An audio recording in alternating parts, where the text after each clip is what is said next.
connected communities strung along the Atlantic seacoast. The economy was crude, communications were slow, education poor, and commerce weak. Under such conditions, there were wide differences between the individual colonies. The first real sign of unity was the bold declaration of independence from colonial rule. But once independence had been won, the problem of establishing a government began. Some states wanted a strong national government, while others were reluctant to give up any part of their new won sovereignty.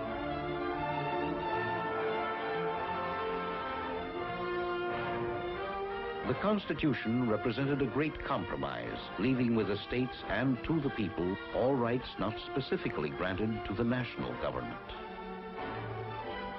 The new Constitution had been clear on one point.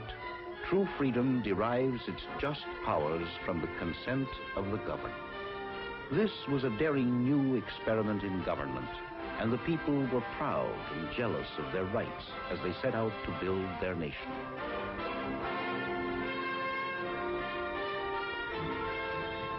In the early years of the new century, economic progress was slow. But the concept of free men working in a free society was a powerful inspiration. Yet, all men were not free. The institution of slavery still remained as it remained in many other parts of the world. Many of the new settlers had to sell their freedom for a period of years in return for their passage. There were slaves too, yet the forward-looking men who established the new government recognized that slavery, as old as history, was coming to an end. As the 18th century drew to a close, slavery in the New World seemed doomed. The 13 new states had been built on a foundation of freedom. In the Northwest Territory, the vast new area to the west just opened for settlement, slavery was prohibited. And as the 19th century began, the importation of slaves to the New World was also banned. The Louisiana Purchase from France in 1803 added nearly 1 million square miles to the territory of the United States. And according to the terms, slavery was to be permitted only where it already existed within the new territory. For slavery was considered an outmoded institution, which in the near future would die away. Yet in most of the southern states, where cheap farm labor was an economic necessity, slavery was not dying. The South, as the century began, was already largely a one-crop region, divided into huge plantations, all producing cotton for the growing world textile market. The cotton gin, a fateful invention, was largely responsible for the one-crop economy of the South. In the North, textile mills processed the cotton. Other centers of manufacturing sprang up to produce a largely industrial society, in contrast to the agricultural economy of the South. New regions were opening in the West as Americans and new arrivals from Europe sought fresh opportunities in virgin lands. The new frontier settlements were free of slavery and ambitious for expansion and economic development. As the century wore on, the developing cities of the frontier were being populated by farmers, merchants, and mechanics who were settling in increasing numbers. They would form the group that was to become the backbone of a booming America, the small landowner.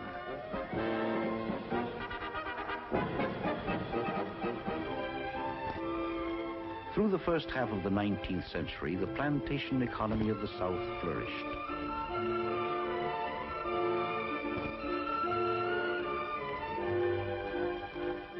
The economic system, the educational system, and the culture at large rested in the hands of no more than 5,000 families. Relatively few people were slave owners.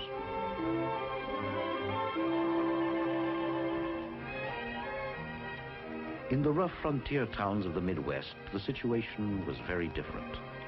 Here, the economy rested on a broad base of simple, hard-working farmers and traders.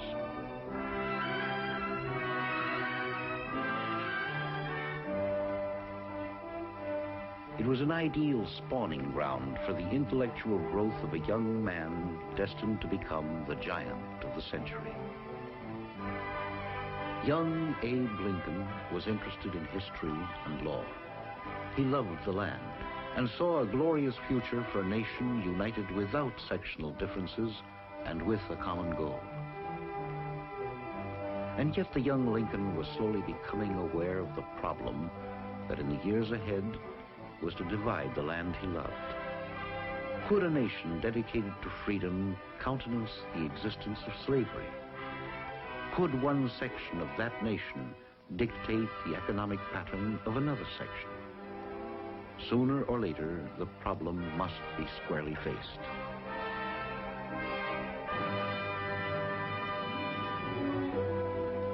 Arguments over conflicting sectional interests grew more frequent.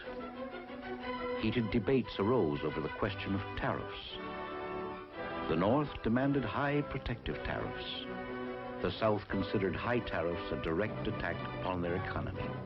When South Carolina threatened to secede, President Andrew Jackson, himself a Southerner, took a strong stand for the Union. But this was only one of a long series of crises that were to erupt in the next 30 years. And behind the arguments and the impassioned oratory was the fundamental question of whether the rights of the people were best served by the sovereignty of the individual state or by the sovereignty of the Union. Daniel Webster of New England sounded a rallying cry when he said in Congress, "It is, sir, the people's Constitution, the people's government, made for the people, made by the people, answerable to the people." In 1851, a new story appeared in print to inflame the emotions of the two sections. Uncle Tom's Cabin, a book attacking the cruelty and inhumanity of slavery.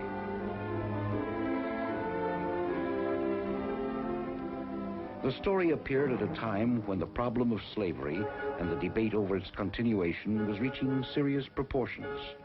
There was strong sentiment in many parts of the North for the abolition of slavery, and equally strong pro-slavery sentiment in the South.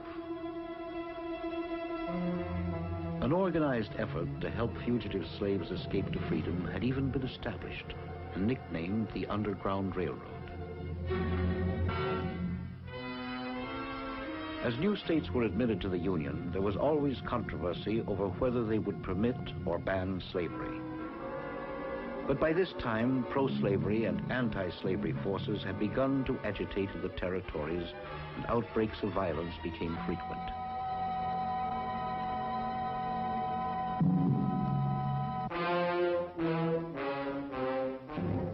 Riots and fighting erupted in the western territory of Kansas, and more than 200 men and women were killed before the Free Soilers won out. In Springfield, Illinois, Abraham Lincoln was beginning to attract attention with his strong but reasonable arguments for a united country. He was about to give up his law business to enter the political arena.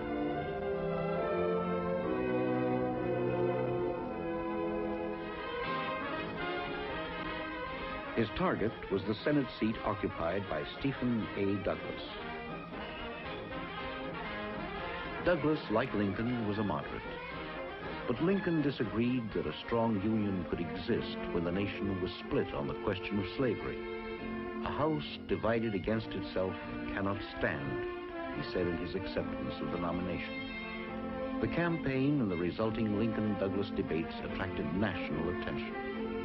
Douglas won the election, but Lincoln was building a powerful reputation.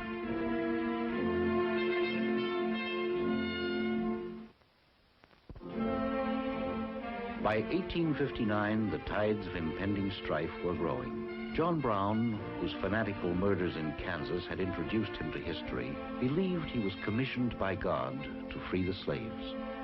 After a wild raid on the U.S. arsenal at Harper's Ferry, Virginia, he was captured, tried for treason, and hanged. Almost at once, he was hailed as a martyr by the anti-slavery forces, and his name was to become a battle cry.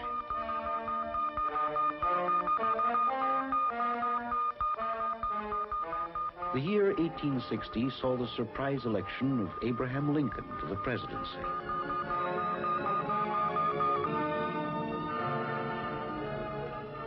South Carolina saw in the election of Lincoln the doom of their doctrine of states' rights, and the state legislature voted to secede. News of the secession spread like a brush fire, and within 40 days, 6 other states followed the example of South Carolina.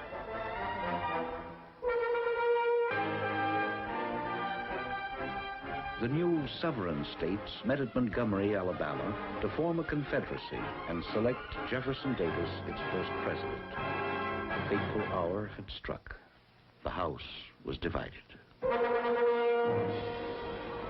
South Carolina, Mississippi, Florida, Alabama, Georgia, Louisiana, and Texas were no longer in the Union. In Springfield, Illinois, Abraham Lincoln said farewell to his home and prepared to go to Washington to take up the terrible burden of the presidency. In his farewell to his townspeople, he asked their blessing and the help of God to take him through the dark days he foresaw. He was destined never to see Springfield again. Lincoln took his oath of office with the unfinished dome of the new Capitol at his back. He made a final appeal for reconciliation and peace. Why should there not be a patient confidence in the ultimate justice of the people? Is there any better or equal hope in the world? But it was 1861, and the loyalty of the people was divided. The great question had become not whether men should or should not own slaves, but whether the state or the national government had first claim on the honor and the duty of the individual. It was a soul-searching choice. Many a Southerner opposed to slavery could not find it in his heart to bear arms against his mother state. Others remembered the Declaration of Independence and the dream of a great free nation and swore their allegiance to that ideal. It was to be a war of brother against brother.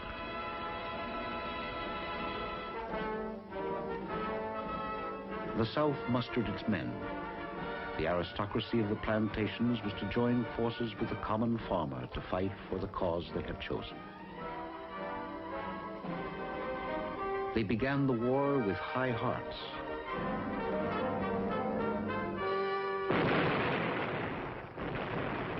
Soon after the first shots were fired, Virginia, Arkansas, Tennessee, and North Carolina joined the Confederacy, bringing the total of seceding states to 11. The war had begun. There was no turning back. The Union forces were as confident as the Confederates. The first volunteers were called for only 90 days. Few dreamed they would be needed for any longer time. They drilled and waited impatiently for their chance to smash the rebels.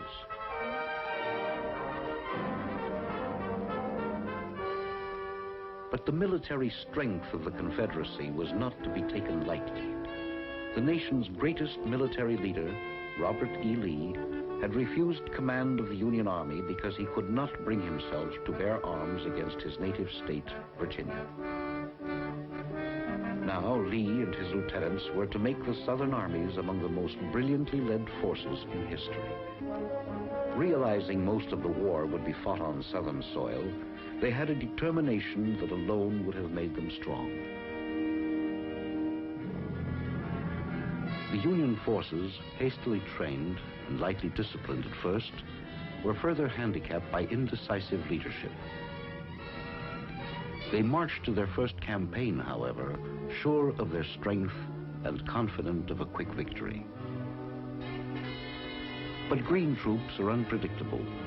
Unlike their opponents, many of these men came from shops and mills. had never handled a gun, knew nothing of the terrible shock of pitched battle.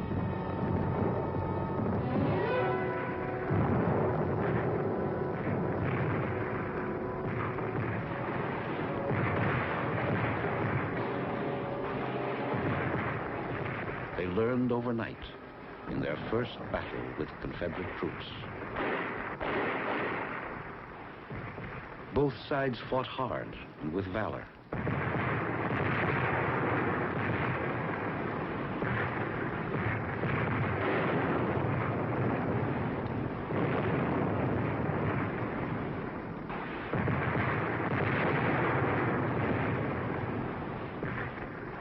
But when the tide turned against the raw Union troops, they broke and retreated, their forces shattered. Dreams of a short war were over.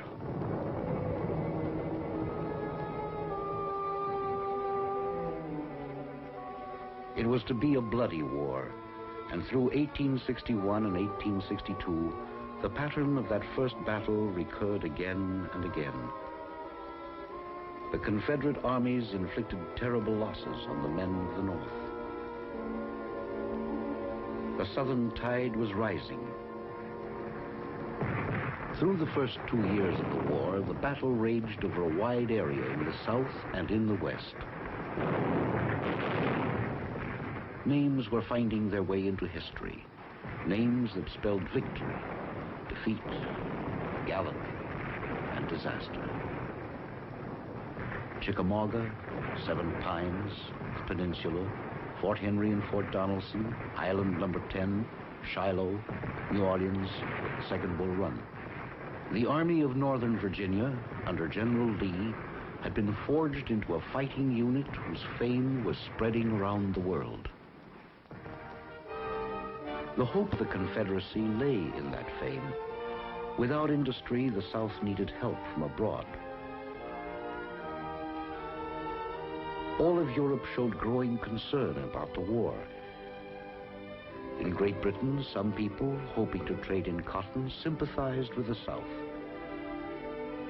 But most Britons strongly opposed slavery, and Great Britain did not intervene.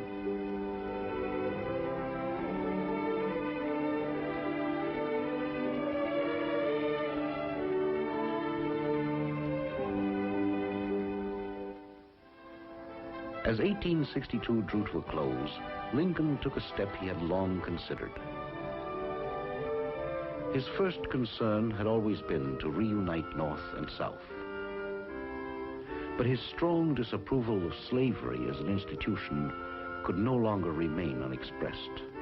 With his Emancipation Proclamation, Lincoln made his stand clear to the world and served notice that this was not merely a struggle to suppress rebellion.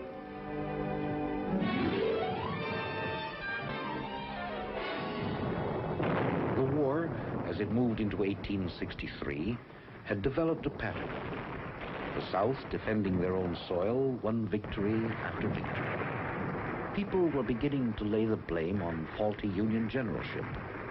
Lincoln, in a desperate search for a commander, changed generals again and again. Now, as the summer of '63 began, Lee was about to invade the North. The Union Army met the Southern onslaught at Gettysburg in one of the decisive battles of world history. At last, the Southern Army was forced to retreat.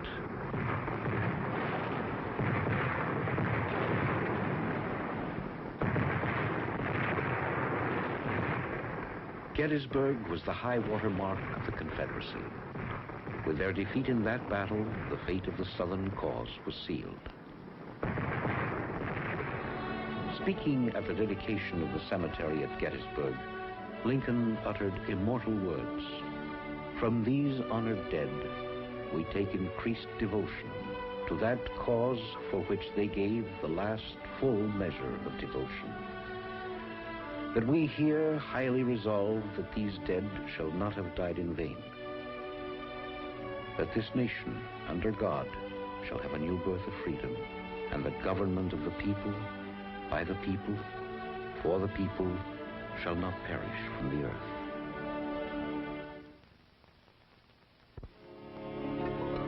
By 1864, the tide had turned, but the war was far from over.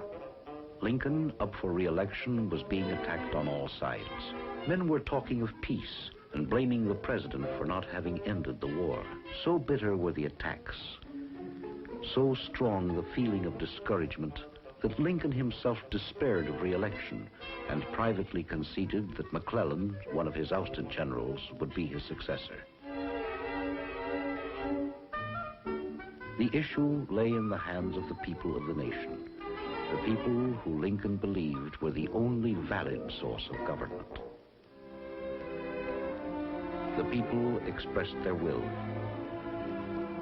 Lincoln, re-elected, said at his second inauguration, "Fondly do we hope, fervently do we pray, that this mighty scourge of war may speedily pass away."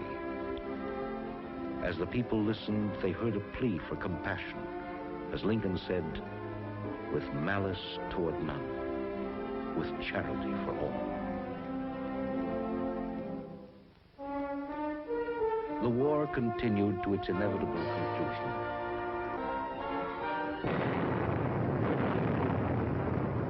Lincoln had found his general in Ulysses S. Grant. The final phase of the war was the bloodiest of all. Using his superior manpower, Grant fought unrelentingly. The world had never before seen such savage and bloody warfare. The casualty toll mounted day by day, and the South knew more of the terrible destruction and desolation of war than Americans had ever known.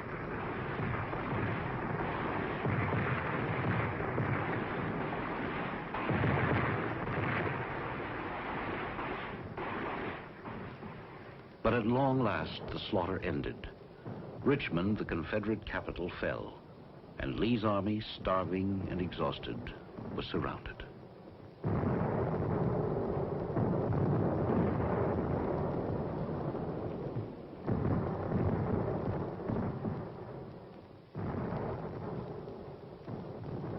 Grant sent a simple message. "General, the result of the last week must convince you of the hopelessness of further resistance on the part of the Army of Northern Virginia." With heavy heart, Lee consented to listen to surrender terms.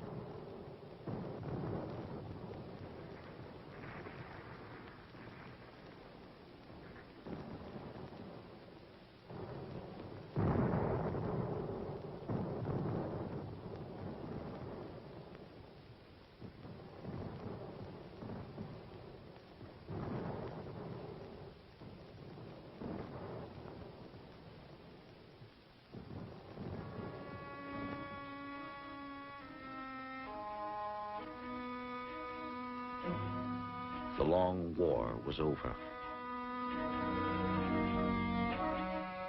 After 4 years of fighting, the man in the ranks could look forward to a life of his own.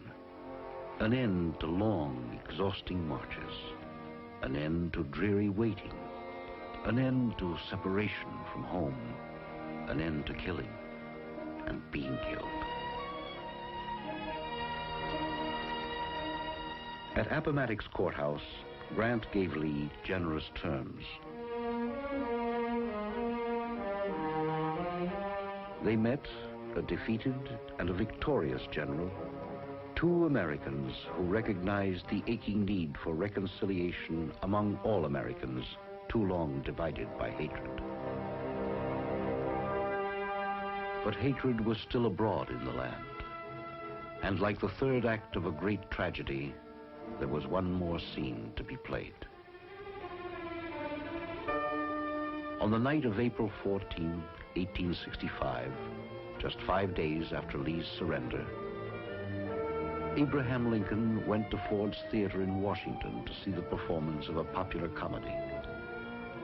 As he watched the stage, the unguarded door of the presidential box was opened.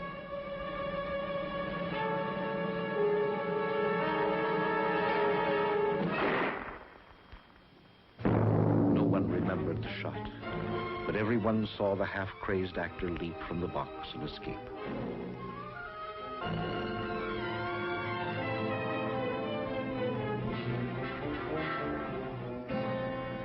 Before dawn, the president was dead. The nation mourned the leader who had brought them through the greatest crisis in their history, only to die at the moment of victory. As the funeral train crawled through a breathing countryside, bringing the dead president back at last to his home in Springfield, every person along the way must have echoed the quiet eulogy spoken at the deathbed. Now he belongs to the ages.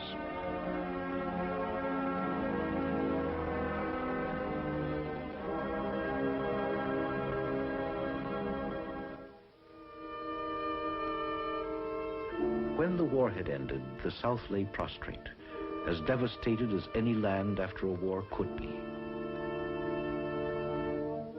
Its currency was ruined, its crops spoiled, what industry it had wrecked. And among the ruins, as always, there was bitterness and the acid taste of defeat. Among the victors, some wanted the South punished and treated as a conquered province.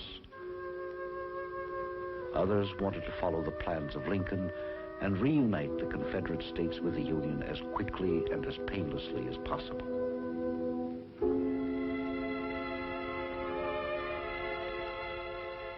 Rebuilding the ruined economy of a nation is a painful and exhausting job. But it's no more than a job, and the relief of hard, honest labor after the destructiveness of war can be a healthy occupation.